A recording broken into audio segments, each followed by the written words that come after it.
إنه من سلیمان و إنه بسم الله الرحمن الرحیم. همانا آن از سلیمان است و به نام خدای رحمان رحیم است.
سلام بر نبی خدا سلیمان. سلام بر تو ای مسافر دریا. پس قایقت کو؟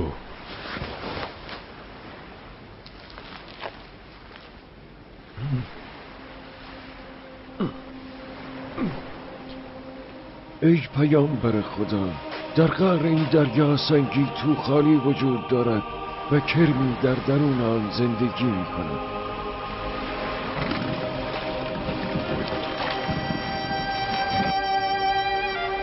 خداوند آن را در آنجا آفرید. او نمیتواند از آنجا خارج شود و من روزی او را حمل میکنم. خداوند این قورباغه را مأمور کرده مرا درون آب دریا به سوی آن کرم حمل کرده و ببرد. این قورباغه مرا به کنار سوراخی که در آن سنگ است میبرد و دهانش را به درگاه آن سوراخ میگذارد. من از دهان او بیرون آمده و خود را به آن کرم میرسانم و دانه را نزد او میگذارم و سپس باز میگردم.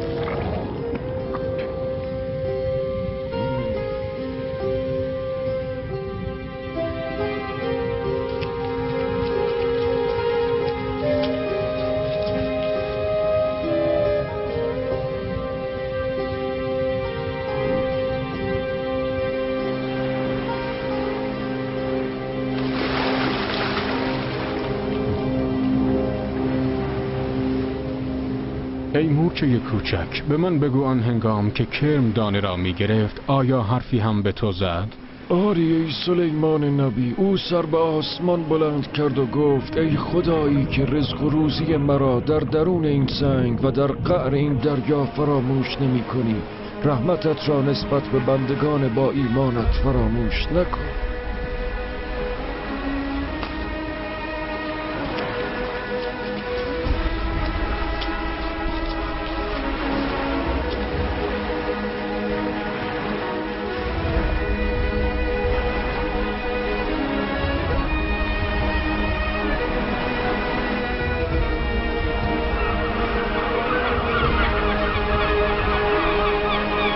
خدایی که رزق و روزی مرا در درون این سنگ و در قعر این دریا فراموش نمی کنی، رحمتت را نسبت به بندگان با ایمانت فراموش نکن.